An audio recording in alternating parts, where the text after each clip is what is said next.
A werewolf shifter romance specially written for you. Prologue. I was the glitch in the Storm Peak pack. Born without a scent and unable to shift by the age of 18, I was a liability in a world that only valued fangs. My own father, Alpha Kaelen, handed me over to the Silver Slayers, human hunters, as part of a peace treaty. He traded his son for a border guarantee. As the hunters threw me into their iron transport, my father didn't even look me in the eye. I wasn't his son. I was a bargaining chip. Before we proceed, kindly hit the like and the subscribe buttons. The air at the Storm Peak border didn't smell like home anymore. It smelled like exhaust fumes, ozone, and the sharp, clinical tang of sterilized steel. I stood in the center of the clearing, my hands bound behind my back with heavy zip ties that bit into my wrists. Around me stood the elite guard of the Storm Peak pack, men I had grown up with, warriors who had taught me how to track a scent I could never actually smell. They wouldn't look at me. Their eyes were fixed on the tree line, where 3 black armored SUVs sat idling, their headlights cutting through the dawn mist like the eyes of prehistoric predators. "Stand straight, Fenris," a voice commanded. It was a voice that used to mean safety. Now it was just the sound of a closing trap. My father, Alpha Kaelen, stepped into my line of sight. He looked magnificent in his ceremonial furs, the moonlight catching the silver in his beard. He was the pinnacle of our kind, strong, fast, and radiating an aura so thick it usually made my lungs ache. But today I felt nothing. No respect, no fear. Just a hollow, echoing void where my pack bond should have been. "You understand why this must happen," he said, his voice devoid of any fatherly warmth. He wasn't talking to his son. He was talking to a piece of faulty equipment. "I understand that you're a coward," I rasped. My throat was dry, but my voice didn't shake. Kaelen didn't flinch. "The Silver Slayers have agreed to pull back from our southern hunting grounds. They want a specimen, a wolf-born who hasn't shifted by his 18th winter. You are a biological anomaly, Fenris. To us, you are a defect. To them, you are a curiosity." "I am your son," I whispered, the words feeling like ash in my mouth. "A son who cannot shift is not a son," he countered, finally meeting my gaze. His amber eyes were cold, calculating the value of the trade. "You are a liability to the bloodline. By giving you to the hunters, you are finally serving the pack. You are finally useful." The doors of the SUVs opened. Men in tactical gear, their faces hidden behind matte black visors, stepped out. They didn't carry claws. They carried pulse rifles and tranquilizer kits. The Silver Slayers. The boogeymen of our bedtime stories. One of them approached my father, handing him a briefcase. Kaelen didn't even open it, he just nodded. "He's yours," my father said. 2 hunters grabbed my arms. Their grip was mechanical, cold. As they dragged me toward the black maw of the transport vehicle, I stumbled. I looked back, one last time, hoping for a flicker of regret, a twitch of a muscle, a sign that my mother's memory meant something to him.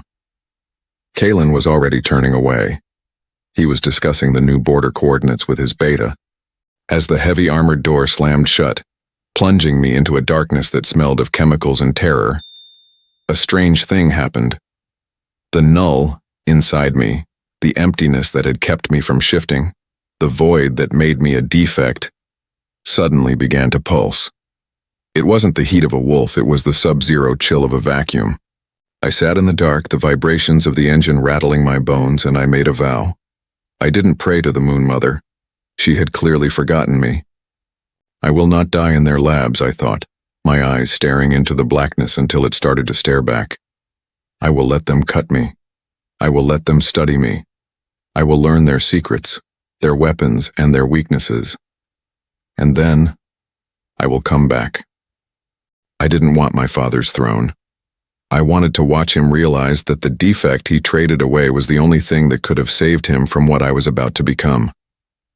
The Storm Peak pack didn't lose a son today. They created a monster. And I was going to make sure they lived just long enough to regret the price of their peace.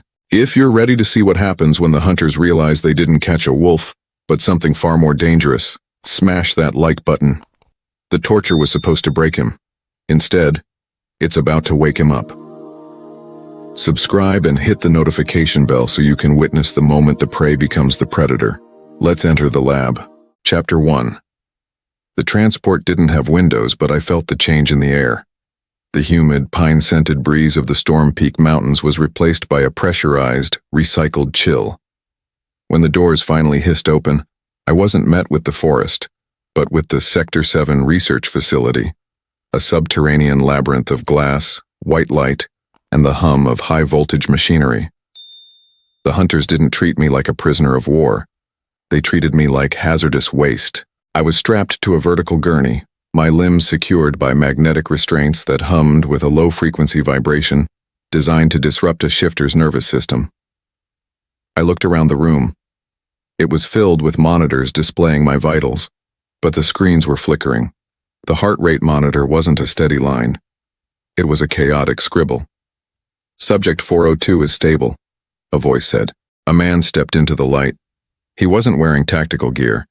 He wore a crisp white lab coat and his eyes were covered by high-tech lenses that scanned my body in real time.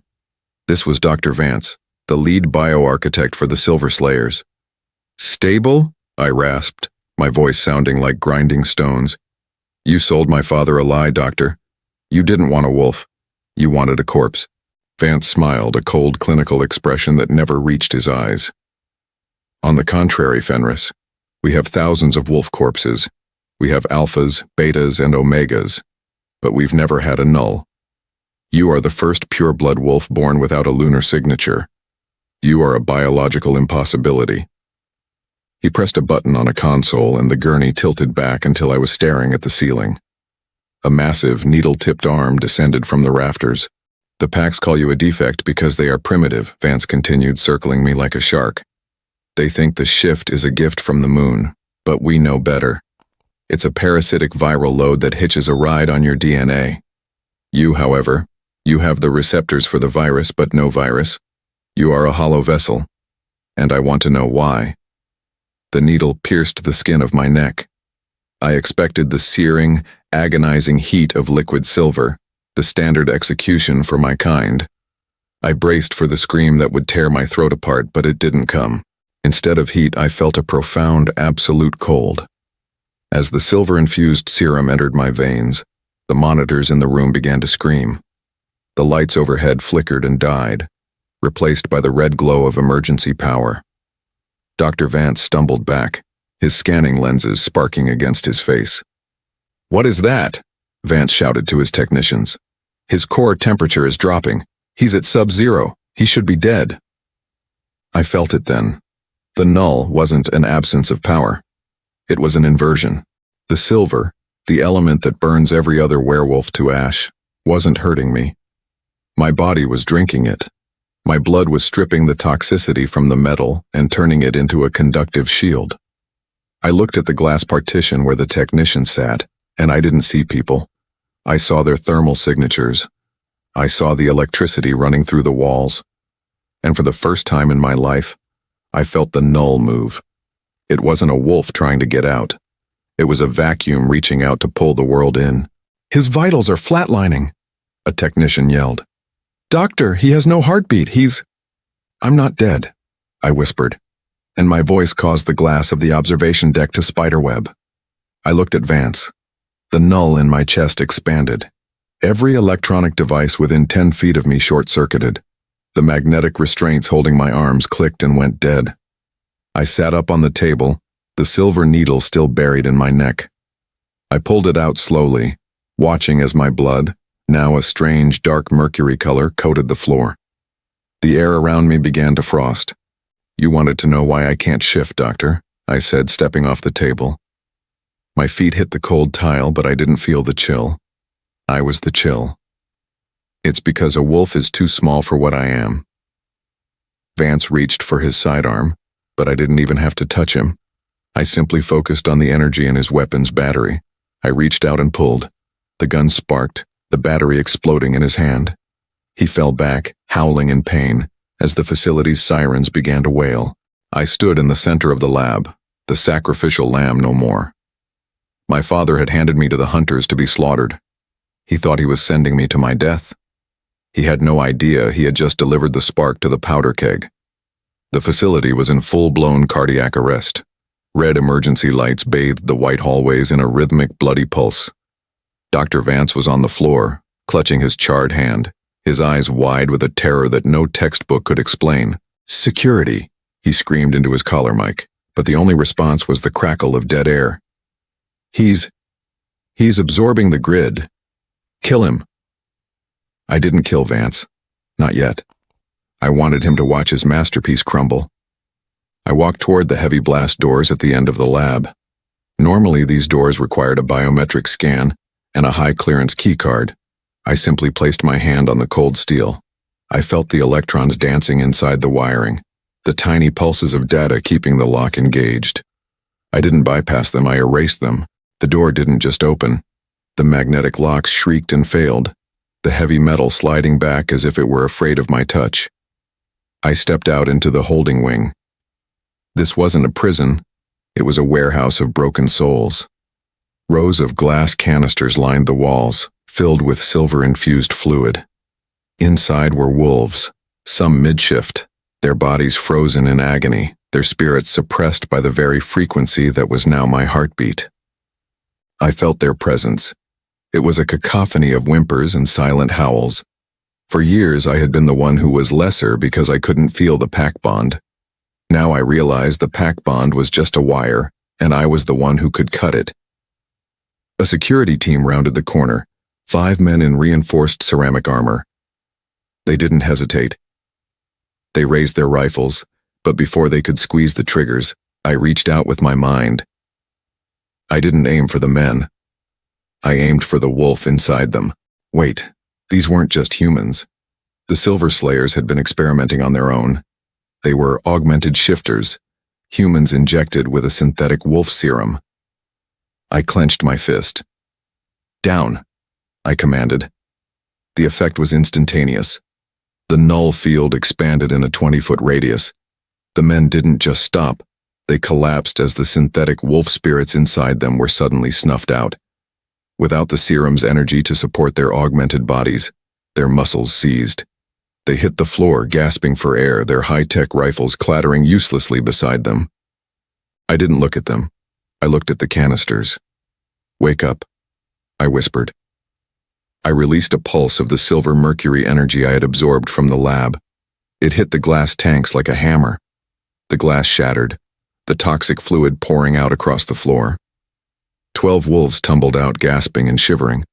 Among them was a massive, scarred female, a beta from a rival pack who had been missing for years. She tried to shift, her fur beginning to sprout, her claws extending to attack the nearest thing she saw, me. "Stop," I said. Her wolf form vanished instantly. She was thrown back into her human shape, her eyes wide with shock. She looked at her hands, then at me. She couldn't feel her wolf. I had suppressed her core. "I am the only thing keeping the hunters from coming back through that door," I told the group, my voice echoing with the vibration of the facility's dying generators. "Your alphas sold you. Your packs forgot you. I am the only one who came back." The scarred female stood up, her legs shaking. She looked at the fallen guards, then at the frost crawling up the walls around me. "Who are you?" "I am the one they threw away," I said. "And I am the one who is going to burn this world down to build something better. If you want to live, you follow the Null." Behind us I heard the heavy thud of the warden, a 3-story tall mechanical walker designed to take down entire packs. It was stomping down the hallway, its heat-seeking lasers painting the walls. I didn't run. I turned toward the machine, my skin beginning to shimmer with that dark mercury glow. The other wolves cowered, but I felt a strange, cold joy. "Let's see if your machines can breathe in a vacuum," I muttered. The breakout had begun, but we weren't just escaping. We were the first cells of an infection that would soon reach the gates of Storm Peak. Chapter 2. The Dead Zone was a graveyard of ambition, situated between the high-walled human cities and the lush, sacred territories of the Great Packs. It was a scorched earth buffer zone, where nothing was supposed to survive. The soil was gray with chemical ash, and the sky was a permanent, bruised charcoal color. It was the perfect place for a ghost like me. I led my small band of 12 survivors through the jagged ruins of an old industrial complex.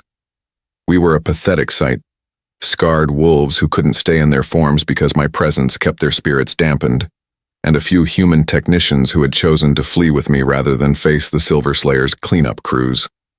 "We can't keep going, Fenris," Jace, a former hunter scout, wheezed. He sat down on a rusted gird, his tactical boots worn to the soles. "The Slayers will have drones over this sector in an hour. We have no food, no cover, and half of us can't even shift to run." I stopped and looked back at them. I didn't feel the fatigue they felt.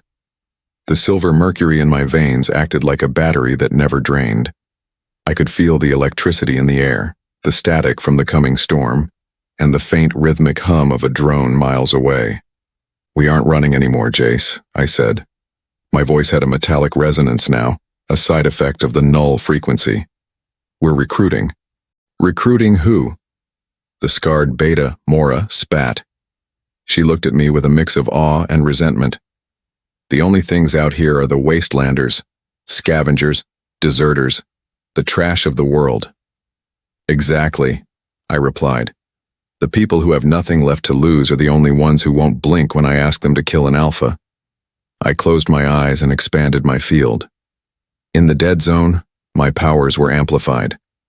Without the interference of the forest's natural green energy, or the city's heavy power grids, I could feel every heartbeat for 3 miles. I felt them, hidden in the ventilation shafts of a collapsed shopping mall.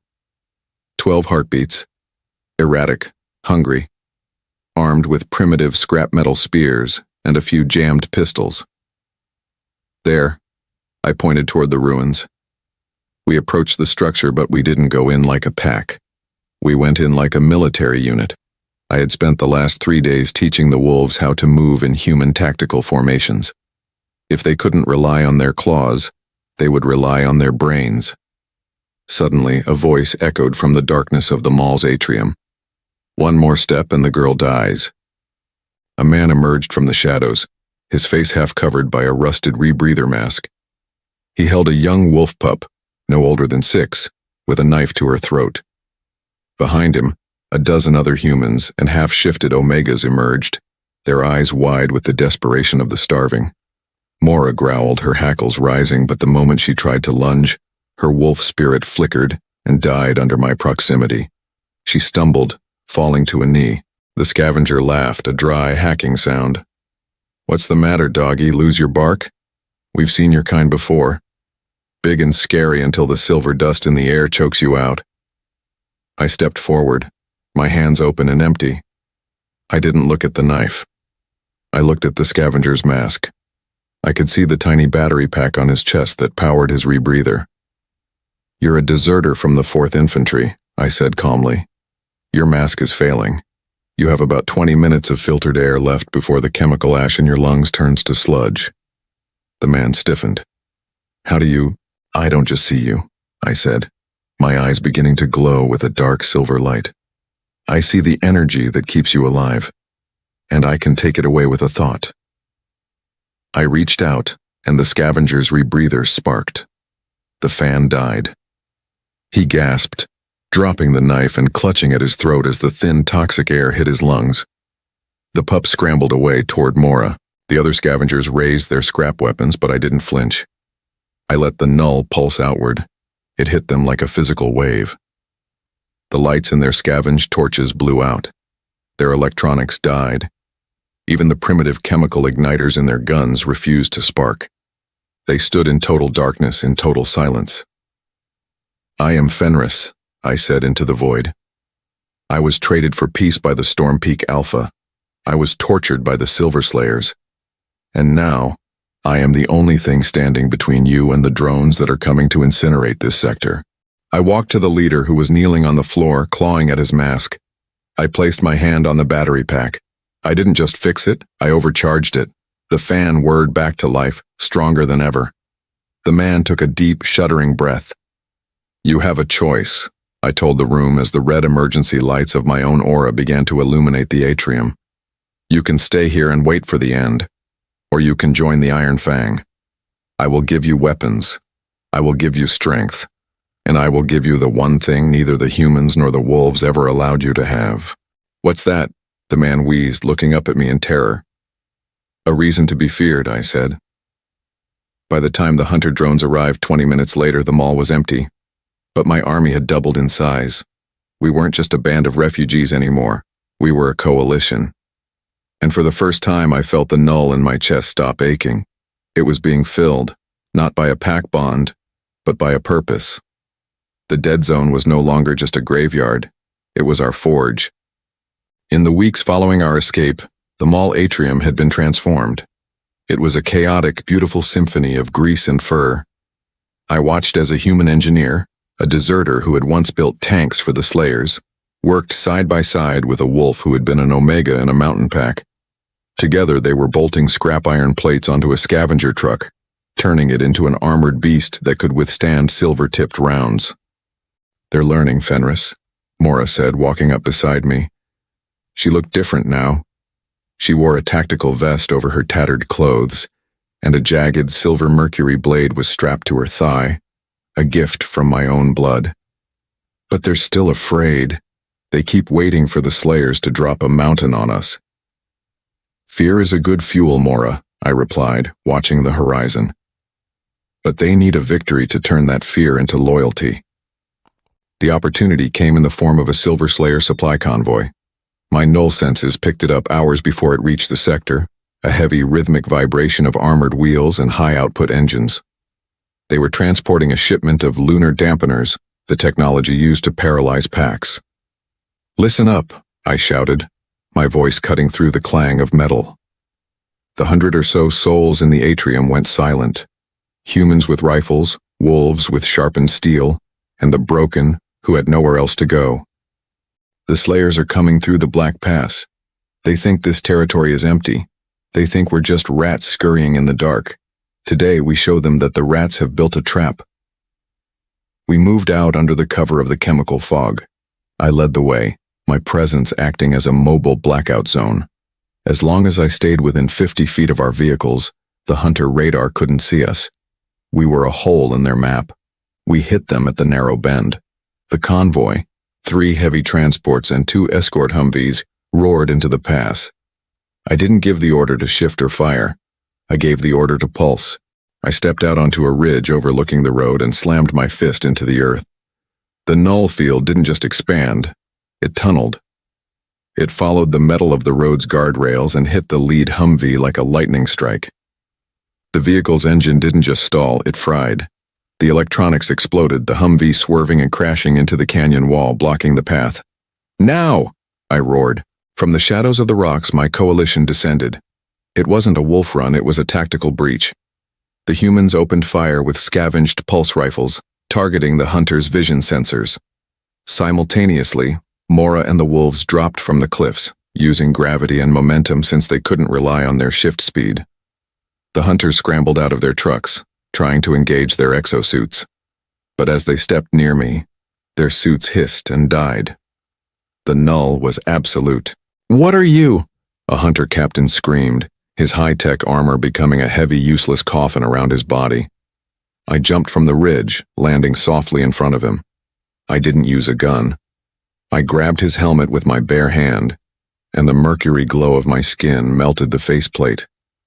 "I'm the trade-in," I said. Within 10 minutes, the convoy was ours. Not a single member of the coalition was lost. We stood amidst the smoking wreckage of the superior human technology, surrounded by crates of food, medicine, and high-grade weaponry.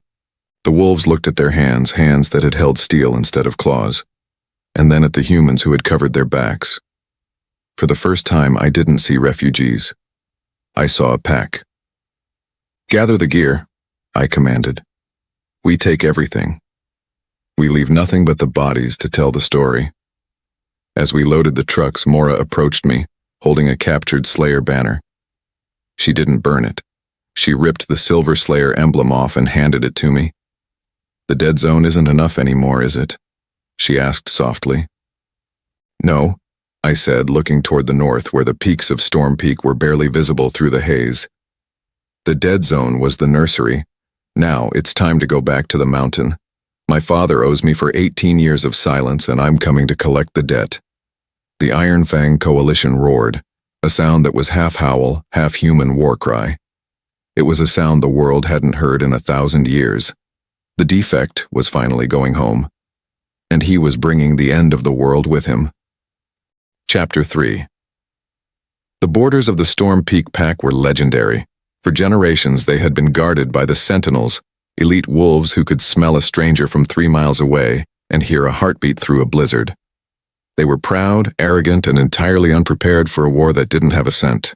I stood on a jagged outcropping of slate, 500 yards from the western watchtower. Beside me, a human sniper named Elias adjusted the thermal scope on his silenced railgun. Behind us, Mora and 10 of our fastest wolves waited in the shadows, wearing matte black tactical gear that masked their heat signatures. "Thermal is clear, boss," Elias whispered. 3 sentinels on the tower. They're bored. They're looking for wolves, not ghosts. "Remember the plan," I told the group, my voice barely a vibration in the cold air. "We don't kill unless we have to. We aren't here to conquer today. We're here to haunt." I closed my eyes and reached out with the Null. Since the raid on the convoy, my power had evolved. I didn't just drain batteries anymore, I could feel the static of the pack bond. It felt like a humming wire connecting every wolf in that territory. To them, it was a source of comfort and strength. To me, it was a map. I focused on the tower and tugged. The sentinels on the tower didn't see me, but suddenly their world went wrong.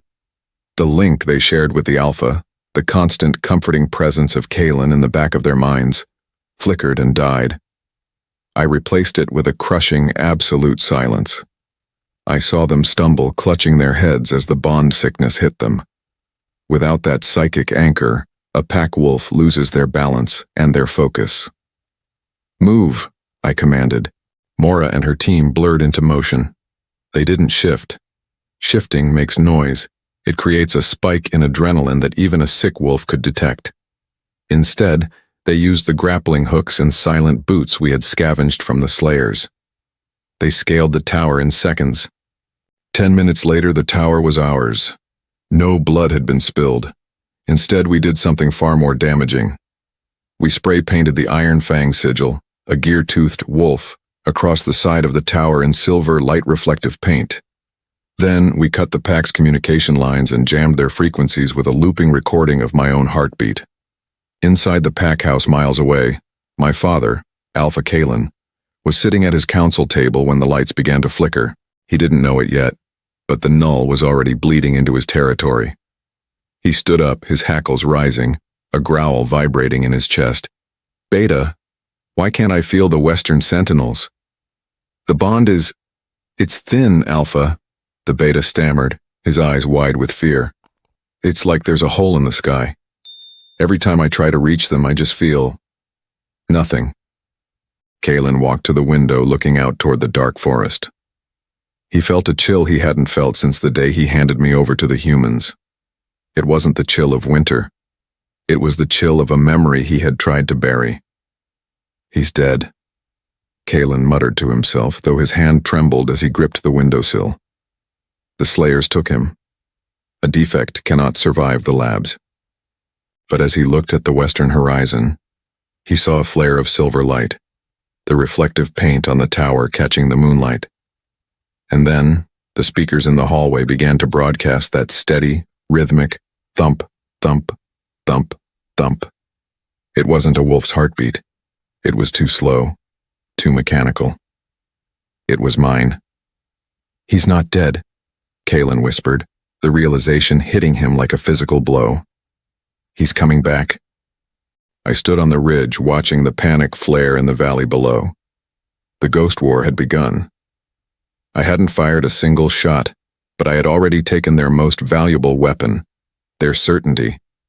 My father thought he could trade me for peace. Now he was going to find out that the price of that peace was everything he ever built. The Storm Peak Alpha Manor was a fortress of timber and stone, built to withstand a siege from 1,000 wolves. But it wasn't built to withstand a ghost who could turn off the world. I walked through the front gates at 3 a.m. I wasn't hiding. I was simply invisible to their senses. The null field wrapped around me like a shroud, absorbing my footsteps and dampening the very air. The elite guard standing 10 feet away didn't even twitch.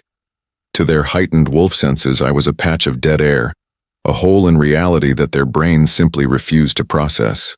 I bypassed the electronic security with a flick of my fingers, the high-tech locks sighing and opening for their new master. I moved through the hallways I had once scrubbed as an omega, passing the portraits of my ancestors. They all looked down at me with golden, judgmental eyes. I reached my father's private chambers on the top floor. The heavy oak doors were guarded by his 2 strongest betas. They were sleeping on their feet, their instincts suppressed by the low-frequency hum I was radiating. They weren't just tired. They were null-sick, their brains struggling to function in the vacuum I created. I pushed the doors open. The room smelled of old cedar and the musk of a powerful alpha. Kaelen was asleep, but even in rest he looked like a king, his chest rising and falling with a slow, rhythmic strength. I stood at the foot of his bed, watching the man who had traded my life for a borderline. My mercury blood surged, a cold fire in my veins. I could have ended it then. I could have reached out and extinguished his heart like a candle. But death was too quick for him. He needed to understand the scale of his failure. I took the object from my belt. It was my old childhood dagger, the one with the chipped wooden handle and the rusted blade. The worthless toy I had carried when I was a boy who still hoped for a father's love. But I had modified it. The blade was now coated in the silver mercury from the labs and the handle was wrapped in the black tactical tape of the Iron-Fang. I didn't stab him. I walked to the heavy oak pillar beside his head and drove the blade into the wood with a single silent thrust. The wood didn't splinter. It froze around the blade, a layer of frost blooming outward from the metal. Then I leaned over him.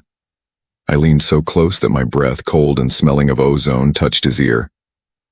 "The trade is revoked, Father," I whispered. Kaelen's eyes snapped open. He didn't see a boy. He saw a silhouette of shifting darkness, eyes glowing with a flat, terrifying silver light that didn't reflect the moon. He tried to shift. He tried to roar. But the moment his wolf spirit tried to rise, I slammed my hand onto his chest. The null hit him like a physical weight. He gasped, his body going limp as his wolf form was crushed back into his soul. He looked at me, his pupils dilating in pure, primal terror. He couldn't speak. He couldn't move. He was a king stripped of his crown, a predator turned into prey. "Sleep," I commanded. I released a surge of electromagnetic energy into his nervous system, knocking him into a deep, dreamless unconsciousness. I walked out of the manor, leaving the doors wide open. When the sun rose, the terror began. The guards found the alpha in a catatonic state, unable to shift, unable to even growl. But it was the dagger that broke their spirit. When they tried to pull it from the pillar, the wood shattered like glass. The silver mercurial frost began to spread across the room, killing the very air. And then they saw the message I had carved into the floorboards with my heel. "You traded the lamb. You created the void. The Iron-Fang is already inside." By noon, the Storm Peak pack was in a frenzy. The unbreakable bond was fractured. The warriors were looking over their shoulders, realizing that their claws meant nothing against a shadow that could turn off their souls. The ghost war was over. The siege had begun. And my father was finally realizing that the defect he threw away was the only thing the world should have been afraid of. Chapter 4. The sky above the mountain didn't darken with clouds. It darkened with steel. I stood on the highest ridge of the dead zone, watching through high-powered thermal binoculars as a fleet of Silver Slayer gunships crested the horizon. They looked like giant, predatory insects, their rotors humming a low-frequency song of death. They weren't coming for a specimen this time. They were coming for the land. "They're moving in a pincer formation," Elias, my human sniper, reported from his post. "They've got vaporizer cannons mounted on the lead ships. Fenris. If they reach the main village, there won't be enough left of the Storm Peak pack to bury." Below us, the pack was in a state of absolute chaos. My ghost war had left them paralyzed. Kaelen was still catatonic, and the subordinate alphas were squabbling over who should lead. They were trying to shift, trying to mount a traditional defense, but the slayers were dropping aerosolized silver from the sky. The forest was turning into a poison trap. I could hear the distant, agonized howls of my former packmates as the silver entered their lungs, burning them from the inside out. "It's what they deserve," Mora snarled, her hand gripping the hilt of her mercury blade. Her eyes were fixed on the smoke rising from the valley. "They sold you. They hunted us. Let the humans do our dirty work for us.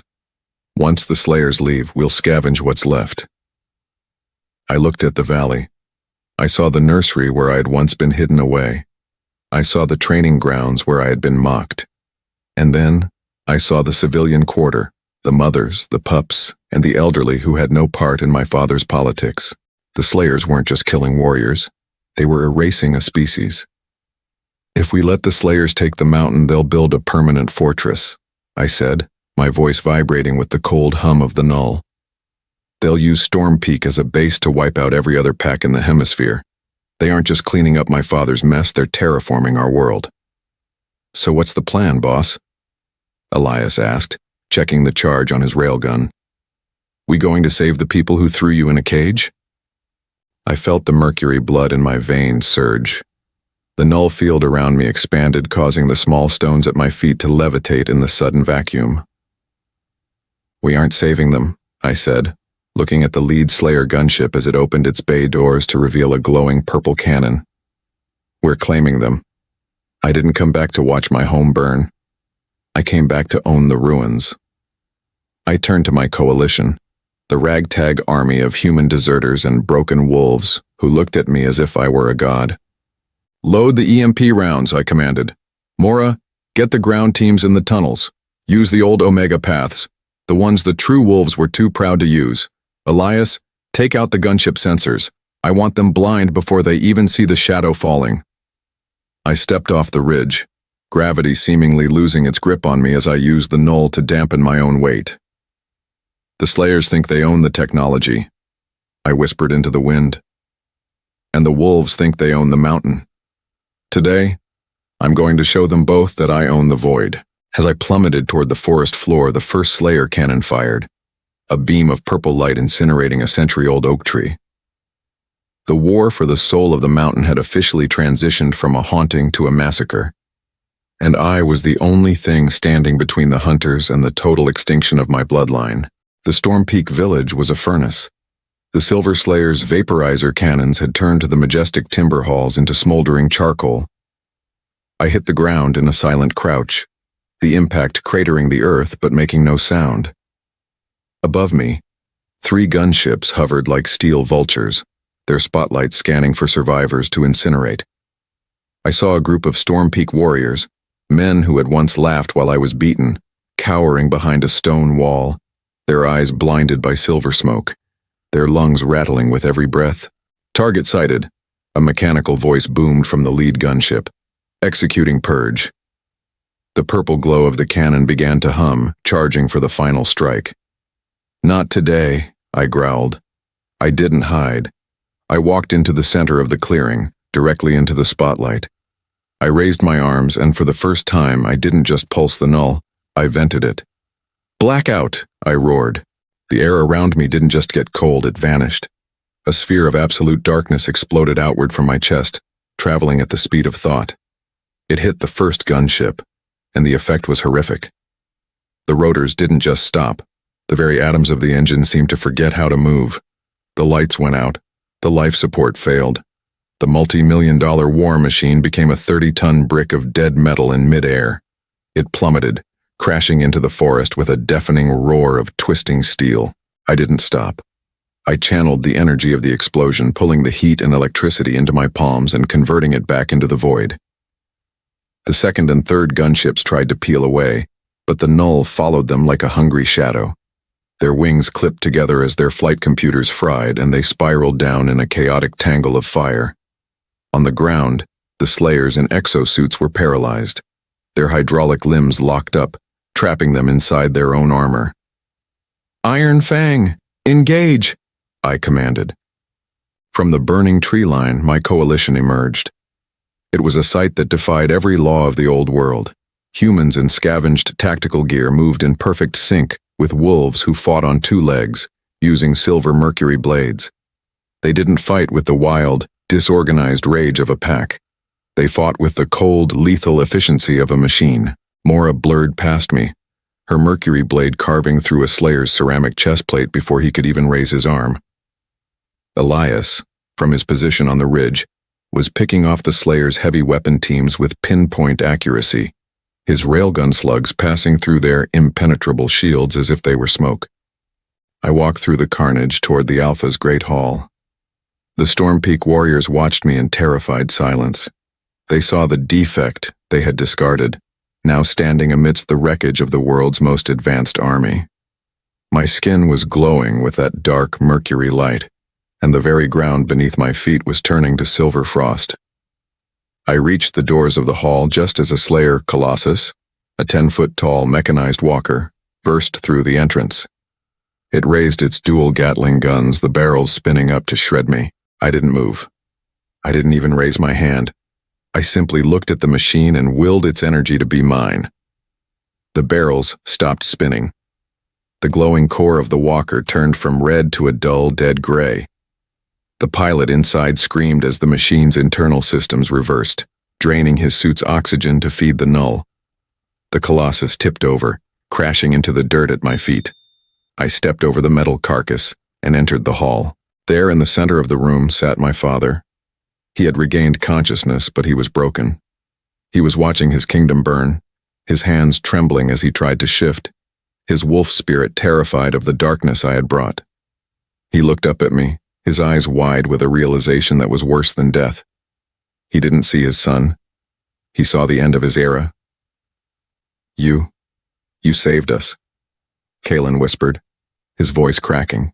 "I didn't save you, Kaelen," I said, the Null in my voice causing the remaining glass windows to shatter. "I stopped the Slayers because they were playing with my property." I looked at the Storm Peak survivors who were now filtering into the hall, looking for leadership. They looked at their trembling Alpha, then they looked at me, the man who had just swatted gunships out of the sky. "The treaty is dead," I announced to the room, "and so is the Storm Peak pack. From this moment on, there is only the Iron-Fang, and I am the only Alpha you have left." Chapter 5. The Great Hall of Storm Peak, once a symbol of ancient wolf heritage, now felt like the interior of a tomb. The smell of scorched cedar and ozone hung heavy in the air. I stood at the head of the long stone table.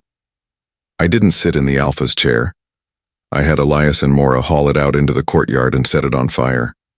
I didn't need a throne to prove who I was. The frost spreading across the floorboards under my boots did that for me. My father, Kaelen, was forced to his knees in the center of the room. Two of my Iron-Fang soldiers, one a human deserter with a pulse rifle, the other a scarred Omega, stood behind him. It was a visual that would have been blasphemy 24 hours ago. Now it was the only reality that mattered. "You have a choice, Kaelen," I said, my voice vibrating with the cold resonance of the Null. "You can walk out of these gates and into the dead zone. You can see if your Alpha blood keeps you warm when the scavengers find you. Or you can stay and watch as I tear down everything you built and replace it with something stronger." Kaelen looked up at me, his face a mask of aging grief and stubborn pride. "You are ruling through fear, Fenris. The Council, the high Alphas of the Seven Peaks. They will never recognize a Nullborn. They will see you as a plague. They will come for you." "Let them come," I replied, leaning over the table. "They spent centuries obsessed with purity. They pruned their packs like gardens, throwing away the defects and the weak. But while they were gardening, the world changed. The humans built steel that can pierce your hides. They built silver that can rot your souls. Your purity didn't save you today, Father. I did." I turned away from him and addressed the survivors of Storm Peak who were huddled in the shadows of the hall. They were terrified, mourning, and lost. "Listen to the new law," I commanded. "In the Iron-Fang, there are no Alphas. There are no Omegas. There is only the function. If you can shoot, you shoot. If you can heal, you heal. If you can track, you track. We do not rely on a psychic bond that can be cut. We rely on the steel in our hands and the loyalty in our hearts." I signaled to Mora. She stepped forward, holding a crate of the mercury-tipped daggers we had forged in the dead zone. "Anyone who wishes to stay must renounce the old bond," I said. "You will take the mark of the Null. I will suppress your wolf spirit permanently. You will never shift again, but you will be immune to the Slayer's silver. You will be able to walk through their dampeners as if they were mist. You will be faster, stronger, and smarter than any true wolf who ever mocked you." A murmur of horror went through the crowd. To a werewolf, the shift is their soul. I was asking them to amputate their heritage. "It's a choice," I added, my eyes glowing with that flat silver light. "Heritage, or survival. Choose now." One by one, the survivors began to step forward.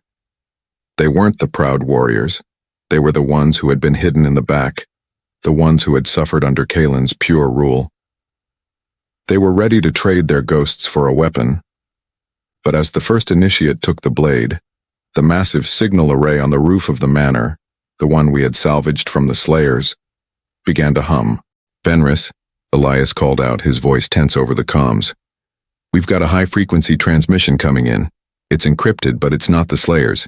It's coming from the high peaks." I looked at the monitor. 7 golden wolf heads appeared on the screen, the sigil of the High Alpha Council.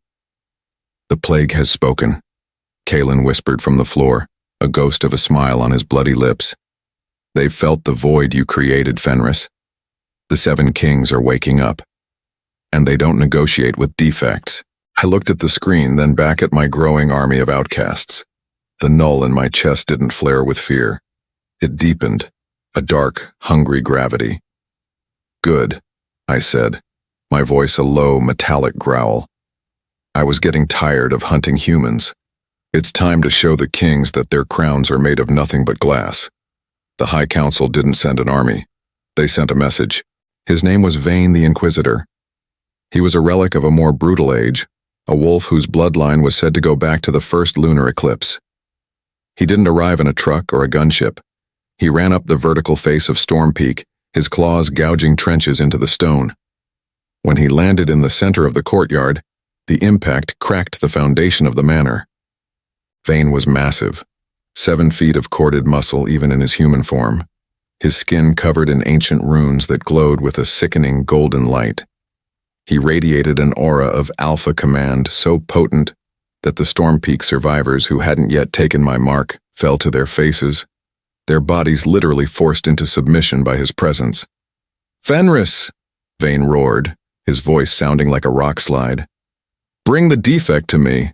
I have come to cauterize this rot before it spreads." I stepped out of the manor's ruined entrance. I looked small compared to him. I wasn't wearing furs or runes. I was wearing a black tactical jacket and the cold mercury glow of the Null. "You're trespassing," I said. My voice didn't carry the weight of command. It carried the weight of the void. It didn't push against him. It pulled the air out of the space between us. Vayne sneered, his upper lip curling to reveal fangs the size of daggers. "You think because you beat a few humans with toys that you are a king? You are a hollow shell, boy. A mistake that Kaelen was too weak to finish." Without another word, Vayne shifted. It wasn't a normal transformation. His bones cracked like gunshots as he grew, fur erupting like black needles from his skin. He became a dire monstrosity, a 12-foot engine of destruction with eyes like burning gold.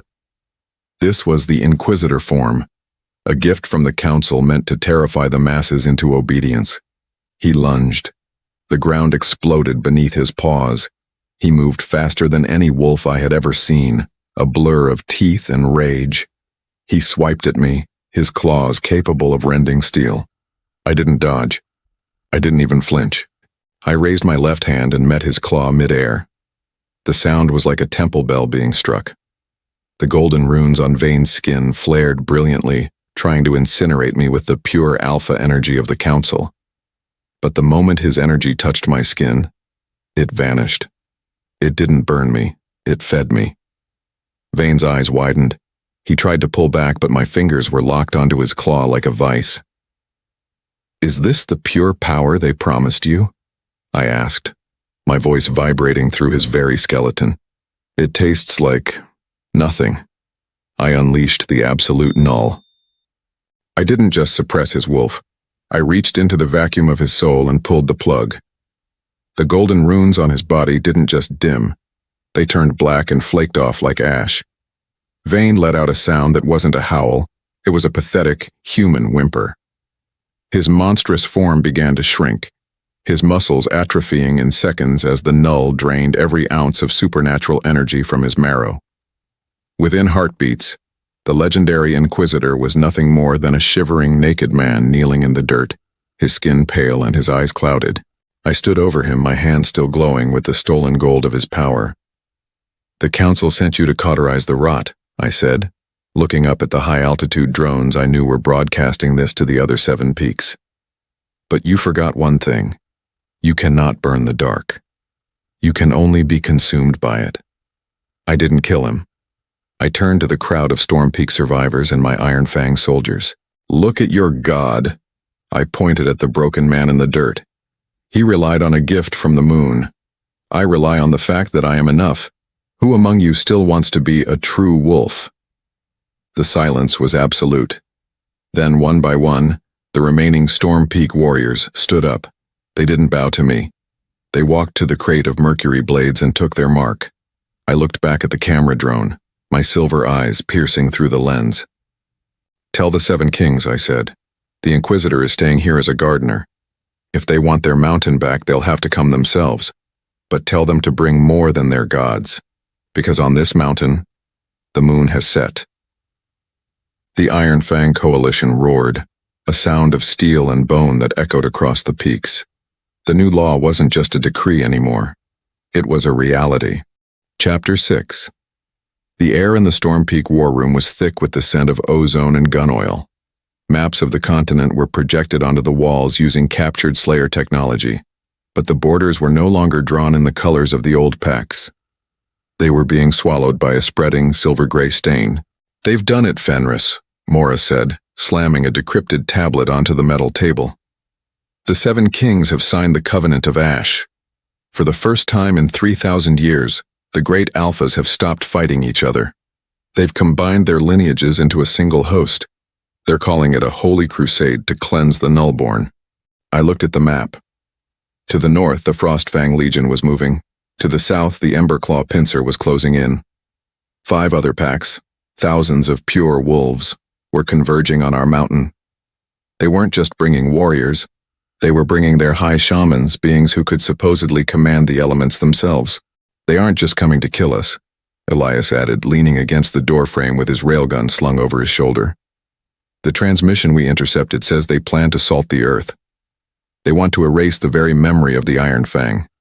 They want to make sure no Defect ever dares to breathe again." I walked to the window. Below, in the courtyard, the mobilization was a sight of terrifying beauty. My coalition didn't look like a pack. They looked like a future. Hundreds of humans were calibrating portable EMP cannons. Beside them, wolves who had taken the mark of the Null were practicing high-speed maneuvers, their movements fluid and silent because they were no longer fighting the weight of a spirit bond. They were synchronized by comms and tactical HUDs, a hive mind of steel and intent. "Let them come," I said, my voice barely a whisper, yet it vibrated the glass in the frames. "They think this is a battle of numbers. They think their holy blood will protect them from the vacuum." "Fenris, we're outnumbered 50-1, Mora reminded me, her voice tight. "Even with our tech, if they hit us all at once, they'll overwhelm the perimeter by sheer mass." I turned to her, my eyes glowing with a silver light so intense it cast shadows on the wall behind me. "They are coming to protect a lie, Mora. They believe they are superior, because of a shift they can't control. We are fighting because we chose to survive. That is a frequency they can't match." I tapped a command into the central console. A global broadcast signal, the one I had hijacked from the High Council, began to pulse. "This is the last day of the old world," I announced, my voice being beamed into every pack house, every human city, and every hunter outpost. 7 kings are marching to prove that purity is law. I am standing here to prove that law is whatever remains when the light goes out. I looked at my commanders. "Mobilize the Voidwalkers. Tell the humans to prime the atmosphere dampeners. We aren't going to meet them on the field." "Where are we meeting them?" Elias asked. "In the dark," I replied. "I'm going to turn off the moon. I'm going to show the Seven Kings what it feels like to be a defect. Alone, powerless, and forgotten in the silence." The Iron-Fang coalition didn't cheer. They simply checked their weapons and moved to their stations. The silence was more intimidating than any howl. The Great Alliance was coming, a golden tide of ancient power. But on the mountain of Storm Peak, the sacrificial lamb was waiting with a mouthful of shadows and an army that had already died once. The mobilization was complete. The end was no longer a threat. It was an invitation. The valley below Storm Peak looked like a sea of molten gold. 10,000 wolves, the combined might of the Seven Kings, stood in perfect formation. Their high shamans had summoned a celestial aurora that draped the sky in shimmering light, a beacon of pure power meant to blind the Null abomination in his tower. I stood on the precipice of the manor's balcony, Kaelen watching from the shadows behind me. He wasn't a prisoner anymore. He was a witness to the funeral of his world. "They are too many, Fenris," Kaelen whispered, his voice trembling as the roar of 10,000 alphas shook the mountain's foundations. "Even you cannot kill them all." "I don't have to kill them," I said, my voice a cold, metallic hum. "I just have to show them the truth." I looked up at the aurora and clutched the air. "Initiate protocol, 0. The mountain groaned. High above, the satellite arrays we had hijacked from the Silver Slayers, now modified with my own mercurial blood, fired a synchronized pulse into the upper atmosphere. Suddenly, the world went dead. The High Shaman's aurora didn't just fade, it was sucked out of the sky. The moon above us turned a bruised, oily black as our atmospheric dampeners neutralized the lunar radiation. For the first time in history, the wolves were standing under a sky that gave them nothing. But I didn't stop there. I released the global null. A wave of absolute silence rippled out from my chest, traveling across the valley like a physical scythe. It hit the Seven Kings' army, and the effect was a masterpiece of horror. The golden auras vanished. The Alpha command that linked the 10,000 wolves snapped like dry glass. Thousands of wolves mid-shift were slammed back into their human forms, falling into the dirt, naked and gasping as their spirit bonds were severed in a single heartbeat. "Now," I whispered into my comms, "show them the Iron-Fang." From the darkness of the mountain, the coalition descended. We didn't need the moon. Our humans wore thermal vision goggles. Our null wolves moved by tactical sonar. We were the only things that functioned in the void. It wasn't a battle. It was a harvest. My soldiers moved through the confused, spirit-blind king's army like ghosts. They used stun batons and mercury nets, neutralizing the legendary warriors who were now nothing more than terrified men in the dark. I stepped off the balcony, the null energy acting as a cushion of gravity, and drifted down until I landed in the center of the Seven Kings command tent. The 7 alphas, the most powerful beings in the world, were huddled together, trying to strike a spark, trying to feel the tiniest flicker of their wolves. They looked at me, and in the red glow of my eyes, they saw their extinction. "Who? What are you?" the Frostfang King wheezed, his crown falling into the mud. "I am the variable you forgot to include in your purity equations," I said, walking toward them. The ground froze in a circle around me. "I am the sun you traded. I am the omega you mocked. I am the silence that follows the scream." The King of Emberclaw drew a golden blade trying to strike me. I caught the blade between 2 fingers. The gold turned to lead and shattered. "Your era of pure blood rule is over," I announced, my voice being projected through the coalition's speakers across the entire valley. "You built a world on a gift you didn't earn. I built a world on a void I had to survive." I raised my arms, and the mercury blood in my veins flared. I didn't just suppress them, I rewrote them. I forced my null frequency into their marrow, shattering the old pack bonds and replacing them with a new, unified frequency. I wasn't an alpha anymore. I was the High Warden, The bond sickness in the valley vanished, replaced by a strange, steady calm. The 10,000 warriors stopped fighting. They looked at their hands, then they looked up at me. They couldn't feel their individual packs anymore. They felt the coalition. I had turned the entire wolf race into a Null hive, unified not by blood but by my will. I stood in the center of the decimated kings, the moon still black above us. The Silver Slayers were gone. The 7 kings were broken, and the Defect was the only thing left standing. Rise, I commanded the 10,000. They rose as one. The hunt is over, I said, looking toward the horizon where the sun was beginning to peak over the edge of a world that would never be the same. The era of the Warden has begun. The epilogue. 10 years have passed since the night the moon went black. The world does not look like the one I was born into. The jagged borders of the 7 peaks have been dismantled. The stone markers ground into dust to pave the roads of the citadel of the Grey. Here, in the heart of what was once Storm Peak, there is no scent of fear. There is only the hum of a world that has finally found its balance. I stood on the observation deck of the central spire, looking out over the sprawling city below. I saw human architects working alongside wolves whose strength was no longer a wild, uncontrollable rage, but a precision tool. In the parks, children played, some shifting into pups, some tinkering with holographic tablets, and many, like me, born Null, yet treated as the elite, the new keepers of the peace. The southern sectors have completed the integration, High Warden, a voice said behind me. I turned to see Mora. She had traded her tactical gear for the silver robes of a high magistrate. She no longer had a wolf in her soul. I had taken that from her years ago. But she moved with a grace and confidence that no pureblood could ever match. And the Slayers? I asked. They are no longer hunters, she replied with a small smile. They are the Iron Shield. They serve as the border guard for the human cities, reporting directly to us. They realized that it's much easier to follow a man who can turn off their tanks than it is to fight him. I nodded, looking back at the horizon. I was still scentless. I still couldn't shift. But my influence was everywhere.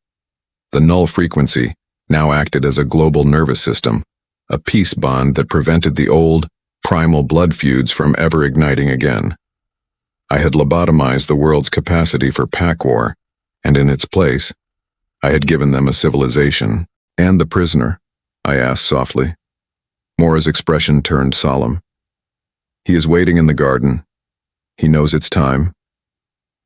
I descended to the lower levels of the spire, to a secluded courtyard filled with the only thing that hadn't changed, the ancient white pines of my childhood. There, sitting on a wooden bench, was Kaelen. He looked incredibly old.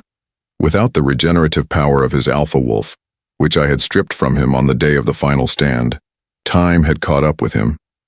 He was just a man, his skin wrinkled like parchment, his eyes clouded with cataracts.